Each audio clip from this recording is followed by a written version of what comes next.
하나님 말씀 보겠습니다. 마가복음 3장입니다. 마가복음 3장 31절에서 35절입니다.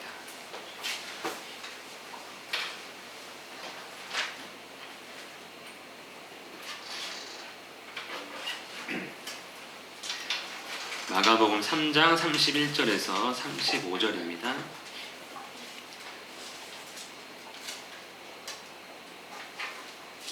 찾으셨으면 함께 읽겠습니다. 시작.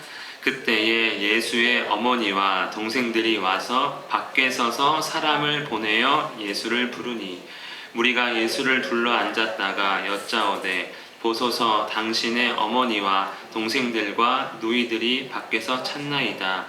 대답하시되 누가 내 어머니이며 동생들이냐 하시고 둘러앉은 자들을 보시며 이르시되 내 어머니와 내 동생들을 보라. 누구든지 하나님의 뜻대로 행하는 자가 내 형제요 자매요 어머니이니라. 아멘. 가족 다 있으시죠? 왼수 같아도 다 가족입니다. 누군가의 가족 사진인데 얼굴 다 노출하면 그래서 이렇게 블라인드 처리를 했는데, 이런 가족 사진을 찍는 집도 있고 안 찍는 집도 있습니다. 그런데 신기한 건 다른 사진들을 찍을 때는 그렇게 돈을 많이 투자하지 않아요. 그런데 이 가족 사진 찍을 때는 결혼식 외에 가장 많이 비싼 사진값이 아마 가족 사진 찍을 때 같은데, 어느 사진관의 사진인데 제가 갖고 와버렸습니다. 가족은 어떤 존재입니까? 부부를 중심으로 친족 관계에 있는 사람들의 집단. 사전적 정의는 굉장히 가족적이지 않아요. 그렇죠? 집단, 그 구성원은 혼인, 혈연, 입양 등으로 이루어진다. 이렇게 된 것이 가족인데 굉장히 차갑습니다. 그렇죠? 그래서 현실적으로는 어떻습니까? 그냥 정의와는 다르게 다른 집단, 우리 교회도 물론 포함될 수도 있고 이제 아닐 수도 있겠지만, 우리가 동호회라든가 직장이라든가 아니면 여러 가지 많은 모임들이 있는데, 가족은 그것과는 완전 다릅니다. 그냥 사전적으로 이렇게 정의하기에는 완전 다른 집단이죠. 대표적으로는 부모 자녀 관계가 있고요, 그리고 형제 자매 관계로 이루어져 있습니다. 그런데 특별해요. 왼수 같지만 특별합니다. 왜 특별한가 하면 많은 이유가 있겠지만, 가족이 있다는 것은 소속, 내가 돌아갈 곳이 있다. 그래서 어디 여행 가면 어디 가고 싶어요? 제일 먼저 집에 가고 싶어요. 희한하죠? 여행 가고 싶어서 왔는데 제일 먼저 떠오르는 집이 집에 가고 싶다. 이렇게 소속감이 있기 때문에 그렇고, 그리고 어디에 있다가도 집에 가면 안정을 누릴 수 있다는 그런 안정감을 우리는 가족에게서 얻을 수가 있고요. 특별한 것은 공동 소유입니다. 어디 가서 물건 함부로 만지면은 절도지만, 집에서 물건 그냥 내가 막 써도 누가 뭐라 하지 않죠. 이런 여러 가지 특별한 점들도 있습니다. 사실 이것을 다 초월하죠. 그 이상이고 그것을 다 초월하는 것이 가족입니다. 그렇지 않습니까? 엄청 싸우잖아요, 또. 맞죠? 근데 언제 그랬냐는데 또 밥 차려줘야 되고, 또 용돈도 줘야 되고, 엄마 아빠 불러야 되고, 이런 것 아니겠습니까? 가족의 시작은 이제 하나님께서 시작하셨죠. 하나님이 짝지어 주신 관계로 시작합니다. 특별히 어떤 계약서를 맺어가지고 몇 년 같이 살겠다, 재산은 어떻게 했다, 이런 계약서를 맺는 게 아니라 평생 함께 하겠습니다 라고 하는 어떤 서약을 통해서 시작을 하고, 그 열매로 희한하게, 놀랍게도, 희한한 게 아니라 놀랍게도 자녀가 생깁니다. 그리고 모든 관계 중에 가장 친밀한 관계, 얼마나 친밀하냐면 아담과 하와가 부부가 되자 벌거벗었으나 부끄러움을 부끄러워하지 않는 관계, 친밀한 관계죠. 그리고 사실 집에서 애들 어릴 때는 다 팬티만 입고 돌아다녀도 누가 뭐라 하지 않습니다. 그렇죠? 그리고 사랑의 바탕을 둔, 다른 집단들은 어떤 유익이나 물질, 여러 가지 뭐가 걸려 있지만, 이 가족만큼은 사랑의 바탕을 둔 그런 헌신적인, 이기심 없는 연합이다. 연합. 이게 가족입니다. 동의하십니까? 동의하지만 또 실상은 전쟁이죠. 그리고 또 좋든 싫든, 이게 문제죠. 좋든 싫든 평생의 관계입니다. 그래서 가정 안에서 제일 많이 연단받아요. 내가 또 이러면 안 되지 하면서 나를 연단하기 위해서 또 하나님이 가족을 주셨다. 그리고 사랑, 제가 좋은 말만 썼지만 사랑, 용서, 존중을 배우는 첫 번째 관계이자 가장 큰 영향력을 나타냅니다. 그리고 육체적, 감정적, 관계적인 필요를 채움받습니다. 그래서 가정에 문제가 있는 사람들은요, 관계의 문제를 갖고 또 불평이나 불만, 필요가 채워지지 않는 사람들이어서 사회적으로도 뭔가 문제를 일으킨 경우가 많죠. 그리고 실제로 가족에 대한 신뢰가 높은 사람이 사회생활을 잘하고, 가족에 대한 신뢰가 낮은 사람이 사회생활에서도 문제가 있는 경우가 많습니다. 이런 것들을 이제 가족 안에서 배우니까 가족 엄청 중요합니다. 이런 이제 가족 역할이죠. 그리고 이제 가족은요, 생활의 기초가 되고 또 반대로 생활의 목표가 됩니다. 가족이 있어서 내가 존재하지만 또 나중에 살다 보면 가족 때문에, 가족을 위해서 뭔가 일을 하게 되는 그런 목적이 되고요. 그리고 놀랍게도 내가 이룬 모든 것들을 함께 누리고자 하고 또 결론적으로는 상속을 해주고 싶은 것, 이것이 이제 가족이라는 존재입니다. 그래서 성경 안에 우리가 읽다 보면 종종 받아들이기 힘든 말씀이 있어요. 오늘이 그 본문 가운데 하나가 될 수 있습니다. 우리 31절 말씀 함께 읽겠습니다. 시작. 그때에 예수의 어머니와 동생들이 와서 밖에 서서 사람을 보내어 예수를 부르니. 그때는 언제입니까? 우리 지난주에 했는데 사람들이 예수님을 미쳤다, 귀신 들렸다 하고 막 논쟁할 때였어요. 그런데 그 미쳤다고 한 사람들이 누구냐면 예수님의 먼저 친척들입니다. 그리고 이제 예루살렘에서 온 서기관들이 귀신 들렸다 이러고 이제 논쟁 중에 누가 왔습니까? 어머니와 동생들이 온 거예요. 아마도 그 친척들도 다 어디 살았냐면 저 나사렛에 살았을 것입니다. 그런데 예수님의 소문이 들리고 좀 안 좋을 것 같고 뭔가 율법을 무시하고 전통을 파괴하는 이러한 소문이 들리니까 친척들이 먼저 우르르 몰려간 것 같습니다. 그러니까 그 관련된 예수님의 동생들이 어머니, 우리 친척들이 예수님을 잡으러 형을 잡으러 갔어요. 뭐 이랬겠죠. 그러니까 급히 쫓아간 것 같아요. 가버나움까지. 그래가지고 이제 도착을 한 거죠. 그러면 안에서 막 논쟁 중에 싸우고 있는 예수님이 딱 듣고 내 편 왔어 이렇게 막 좋아해야 될 것 같은데 그렇지 않았습니다. 좀 이따 보면. 그리고 이제 밖에 서서 가족들이 예수님을 부릅니다. 만날 수가 없는 거죠. 사람들이 꽉 차가지고 비집고 들어갈 틈이 없는 겁니다. 그냥 부르는 거죠. 예수님이 하는 걱정으로 쫓아왔을 텐데 만날 수 없으면 불안하지 않습니까? 여러분, 우리가 애들 뭐 학교 운동회나 뭐 갈 때 애들 못 찾아. 애는 아무렇지도 않고 그냥 열심히 운동하고 있는데 내가 못 찾으면 내가 불안하잖아요. 딱 그런 마음일 것 같습니다. 예수님은 아무렇지도 않은데 가족들은 걱정하는 그런 관계죠. 가족이란 것이. 그래서 무리가 예수를 둘러 앉았다가 여짜오되 합니다. 보소서, 당신의 어머니와 동생들과 누이들이 밖에서 찾나이다. 아마 밖에서 어머니와 동생이 우리가 왔다 그러면 전해주세요. 그러면 전달해서 맨 앞에 있는 사람이 가족들이 찾아왔어요. 이렇게 이제 전달한 것 같습니다. 여기서 이제 예수님이 아주 좀 서운한 말을 합니다. 우리 함께 읽겠습니다. 시작. 대답하시되 누가 내 어머니이며 동생들이냐 하시고. 좀 서운하게 들리지 않습니까? 그 멀리서 걱정돼서 찾아왔는데 누가 내 엄마야? 누가 내 형제래? 이런 뉘앙스 같습니다. 기분이 좀 서운할 정도로. 밖에서 이 말을 직접 들었다면 키워줬더니 지가 하나님의 아들이라고 그렇지 저렇게 말할 수 있어 하는 마리아의 마음이 들 수도 있지 않겠습니까? 좀 받아들이기 어려운 말씀. 그리고 우리가 실제로 신앙생활 할 때도 이런 말씀들은 조금 뭔가 마음에 부담이 있습니다. 예수님을 도대체 어디까지 믿어야 되고 어디까지 포기해야 되는 거지 하는 그런 말씀 가운데 하나가 되는 것이지요.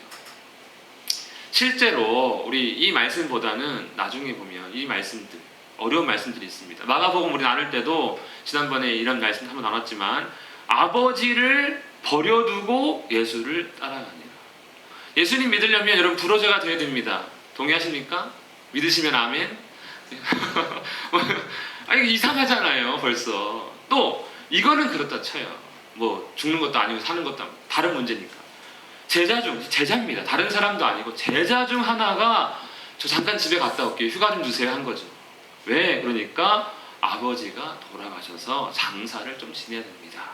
했더니 예수님 뭘 하십니까?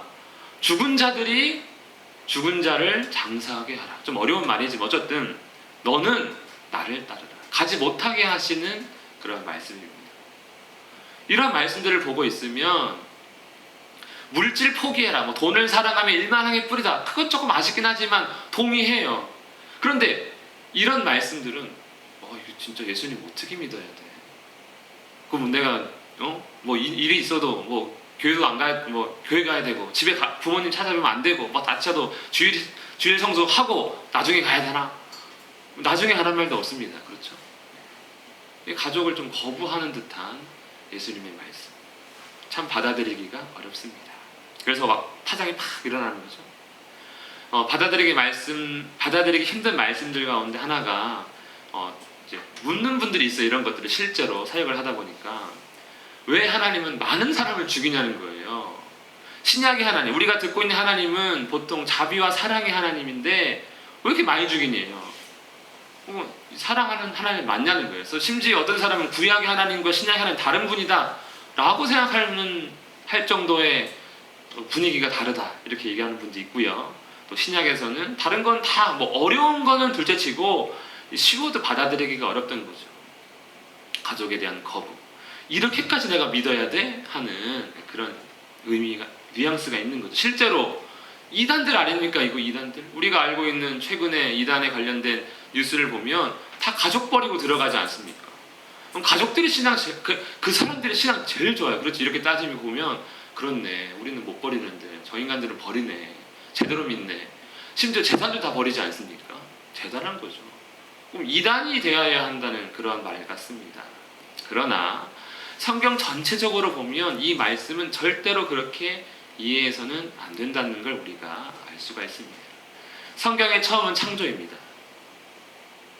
아닙니까? 바뀌었어요? 네, 창조입니다. 그렇죠? 네, 창조 후 첫 번째 하신 일이 뭐냐면 가족을 만드신 일이에요. 부부를 만들었지만 가족을 만들었습니다. 돕는 배필을 지어서 아담의 갈빗대를 꺼내서 여자를 만들어서 가족으로 묶으셨죠. 이게 하나님 하신 일입니다. 그리고 성경 내용도 마찬가지입니다.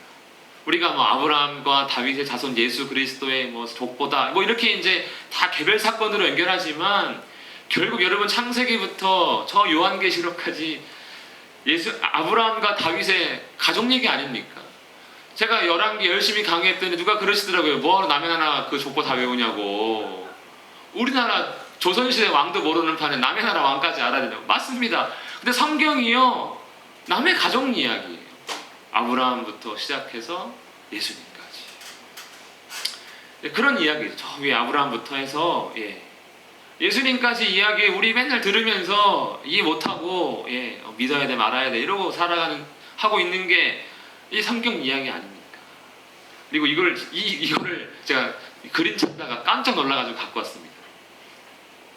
손으로 정리하신 분 있더라고요. 손으로. 이게 A4 용지 몇 장으로 정리하는지 모르겠는데 아주 그냥 깨 같은 글씨로 다 정리했더라고요. 근데 이거 다 한 집안이잖아요. 아브라함의 집안. 아니 이 가족 이야기 우리가 뭐하러 알아야 되는 거예요? 뭐하러. 근데 성경은 가족에 대한 이야기를 한 나라도 아니고 이 가족의 이야기를 우리가 듣고 있는 거예요. 전 세계 모든 사람들이 주일마다 교회에 모여서 오늘은 아브라함 가족이 어떤 사고를 쳤나 이런 이야기를 듣고 있는 것 아닙니까? 그리고 성경의 마지막도 결국 가족 이야기로 끝납니다. 마지막에 어린 양의 혼인잔치, 즉 예수님과 누군가 결혼을 하는데 결혼 대상자가 거룩한 성 예루살렘이에요. 신부를 꾸밉니다. 근데 예루살렘은 어떤 도시 성의 개념이 아니라 보시면 어린 양의 생명책에 기록된 자가 그 예루살렘 성에 들어간다는 겁니다. 그러니까 거기 들어가는 사람이 다 예수님의 신부, 가족이 된다는 건데 그 사람들이 믿는 사람들이죠. 그래서 그들의 아버지 아버지 하나님이 되고 백성이 되고 하나님은 그들과 친히 함께 계시는 것. 그러니까 하나님의 가족으로 끝나는 게 또 성경이에요. 그러니까 성경은 처음부터 끝까지 가족으로 시작해서 가족으로 끝이 납니다. 가족이 참 중요하다는 거죠. 갑자기 여성가족부가 생각납니다. 이런 여성가족부 대표가 이런 것 좀 이해하시고 정책 펼치면 좋겠다는 생각이 갑자기 드네요. 그리고 성경에서의 가르침도 절대로 부모에 대해서 이렇게 떠나는 메시지는 없습니다. 각 사람은 부모를 경외하고, 예수님도 십자가에 못 박혀 죽으실 때 마리아를, 자기 어머니 마리아를 누구한테 맡깁니까? 요한에게 맡깁니다. 제자들은 장례식도 못 가게 하면서 말이야. 자기는 담임 목사 층 혼자 막 대표라고 자기는 어머니 막 제자한테 맡기고 있고 막 치사하게 말이지. 막 이런 느낌 나잖아요. 예. 부교육자라 했을 때 담임 목사님은 혼자 다 할 거 다 하면서 우리 맨날 일만 시켜. 뭐 이런 느낌 아닙니까? 예. 자기 어머니를 딱 맡겨요. 그러니까 경외하는 거죠. 아내들이여 남편에게, 남편들이여 아내를. 가족을 절대로 포기하게 만들지 않습니다. 자녀들아 부모에게, 아비들아 자녀를. 예, 관계에서도 절대로 갈라지거나 결혼한 이후에라도 완전 그런 독립이 아니라, 모르고 살라는 의미가 아니라 이렇게 관련이 다 돼 있는 것이 하나님의 말씀입니다. 그리고 또 어떻습니까? 제일 먼저 가르쳐야 될 것, 그들로 먼저 자기 집에서 효를 행하여 부모에게 보답하기를 배우게 하라. 이 성경의 가르침입니다. 이거 명심보감에 있는 내용 아닙니다. 누구든지 자기 가족을 돌보지 아니하면 믿음을 배반한 자고 불신자보다 더 악한 자다. 이런 가르침을 우리에게 허락하신 하나님께서, 예수님께서 누가 내 어머니고 누가 내 형제냐, 이런 말을 고지것대로 이해하면 된다 안 된다? 이제 안 되는 거예요. 이거 다른 의미가 있다는 거죠. 가족을 거부하는, 모른 척하는 그러한 이해로 받아들인다면 우리는 성경 전체 내용을 잘못 이해할 수밖에 없는 것이죠. 가족을 거부한 것이 아닙니다. 그러면 예수님이 말씀한 그 가족은 누구냐는 거예요. 지금 혈연 가족이 찾아왔는데 다른 가족이 있다는 건가? 예, 있다는 것이지요. 우리 34절입니다. 시작. 둘러 앉은 자들을 보시며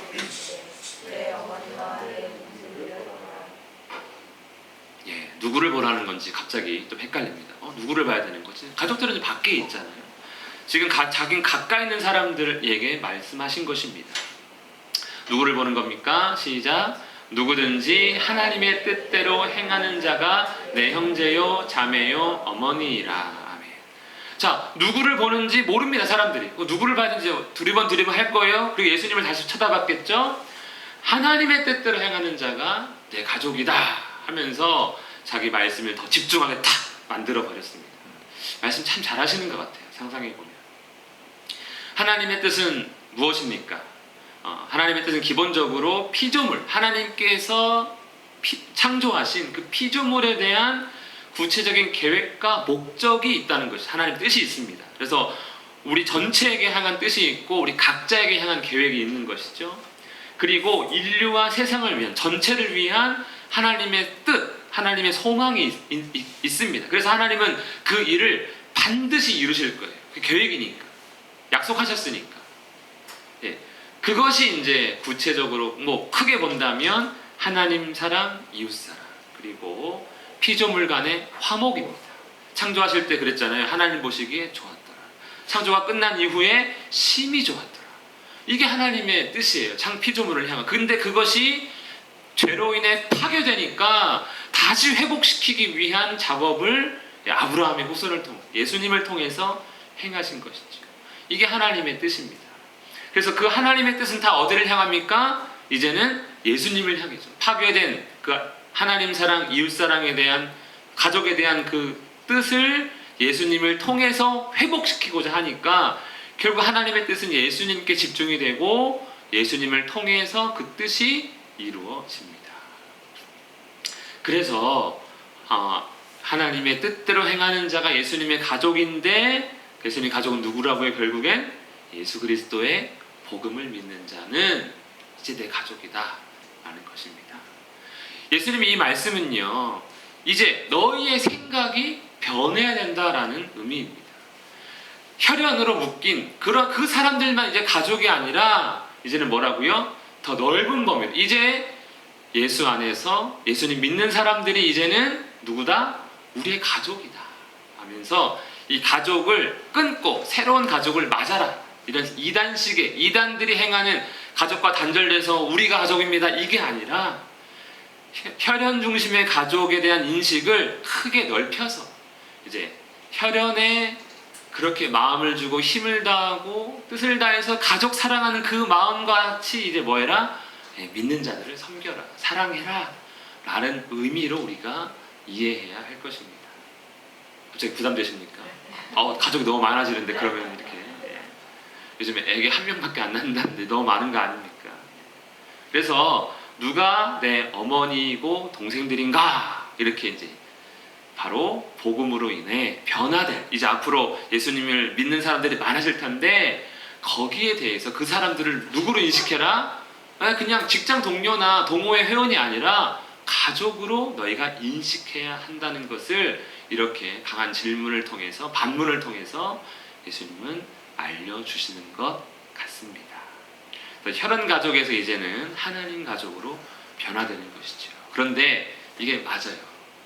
생각하면 생각할수록 이게 맞더라고요. 왜냐하면 지금은 우리가 육체의 가족도 있습니다. 그리고 교회 안에서 우리 한 가족입니까? 아까진 나오는데 맨까지는 안 나와요. 그렇죠? 예. 한 가족입니까?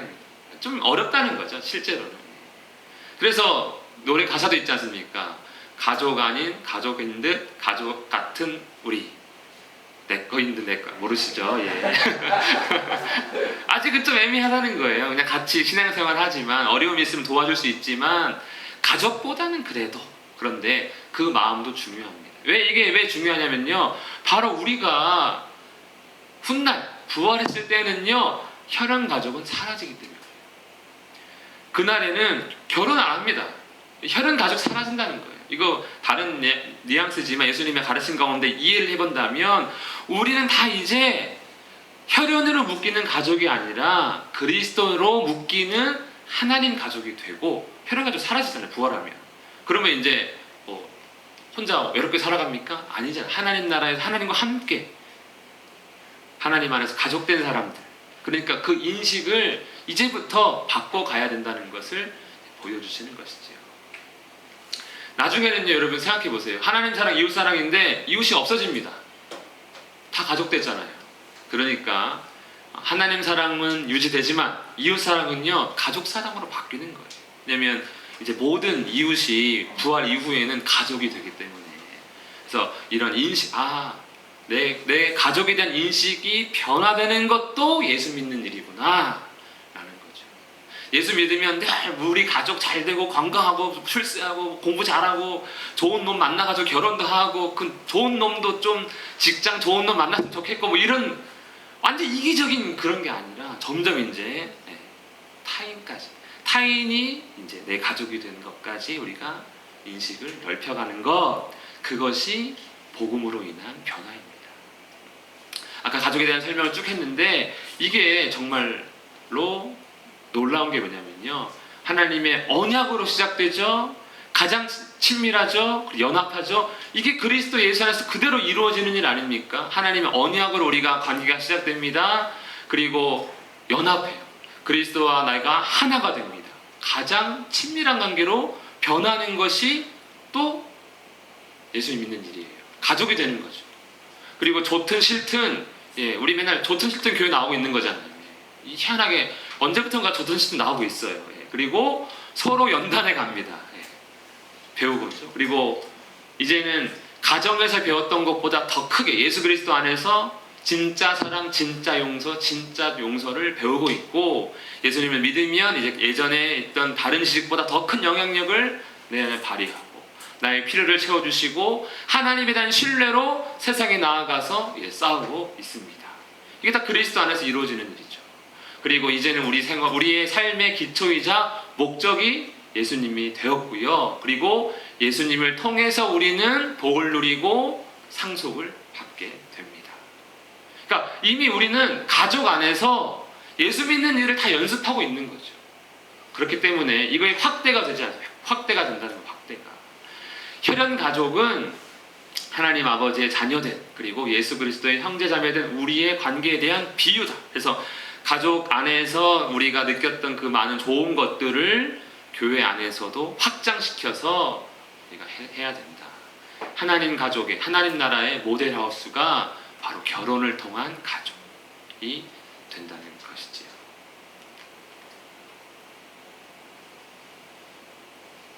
그래서 교회 생활을 어떻게 합니까? 가족 관계가 좋은 사람이 지도자가 되어야 한다고 말씀하고 있어요. 한 아내의 남편이 되고 자기 집을 잘 다스려서 자녀들로 모든 공손함으로 복종하게 하는 자가 교회를 감독해야 된다. 왜? 가족 모델을 그대로 교회로 가져오는 것이 하나님의 계획이기 때문에 그렇습니다. 그래서 실제로 교회 사역에서도 어떻게 해야 되는가? 다 성경에 답이 있더라고요. 아버지에게 하듯 해라. 형제에게 하듯 하라. 어머니에게 하듯 하라. 자매에게 하듯 하라. 그래서 우리 매일 싸우잖아요. 그렇죠? 교회에서도 싸우잖아요. 너무 집에서 하는 것처럼 다 하는 건데. 근데 하나님은 이미 답을 주셨죠. 성경이 어려워요? 아니다. 이미 너희는 다 배웠다. 이게 가족이다. 가족. 그래서 그 가족에 대한 것을 이제 교회 안에서 실천해라 라는 겁니다. 함께 읽겠습니다. 시작. 보라, 형제가 연합하여 동거함이 어찌 그리 선하고 아름다운고. 창조 이후에 하나님께서 이렇게 다 너희가 가족 되는 것이 가장 아름다운 모습이다 라고 우리에게 말씀하고 있습니다. 그러니 누가 내 어머님의 동생들이냐? 이것은요, 예수님께서 이제 가족에 대한 인식을 바꿔라. 그리고 이제 나를 믿는 자가 가족이다. 믿으십니까? 우리는 가족입니까? 가족인데 아직은 조금 어려운 가족이에요. 그렇죠?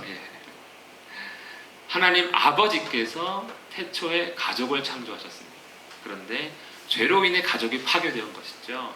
그래서 예수님을 통해서 하나님의 가족을 회복시키는 그것이 복음의 다른, 복음이 여러 가지 관점으로 볼 수 있겠지만 가족에 대한 관점으로 본다면 이렇게 이제 이해할 수가 있는 것이죠. 그래서 성경은 파괴된 하나님의 가족을 회복시키는 이야기로 우리가 들어도 될 것 같습니다. 그래서 복음으로 이제 우리가 새로운 가족을 맞이하라고 예수님께서 명령하고 있습니다. 하나님 아버지, 우리는 그의 자녀, 주 안에서 한 가족. 믿으십니까? 네. 이 사진이 생각나더라고요. 가족, 알고 보니 가족 사진 된 거, 다 어리죠? 없는 사람도 있고 있는 사람도 있지만 벌써 만 3년이 지났습니다. 이 가족이 더 확장이 되고 하나님 나라에 함께 가는 우리 모두가 되기를 주님의 이름으로 축복합니다. 함께 우리 기억하면서 우리 교회가 더 사랑하고 정말 가족이 되는 교회 되게 하시고 또 우리를 통해 많은 사람들이 하나님의 가족으로 돌아올 수 있게 도와달라고 그런 귀한 도구로 사용해 달라고 함께 기도하겠습니다.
살아계신 하나님 아버지, 정말 우리가 서로 하나 되게 하시고 서로 사랑하게 하시고 서로 섬김에 부족함이 없는 가족이 될 수 있도록 역사하여 주시옵소서.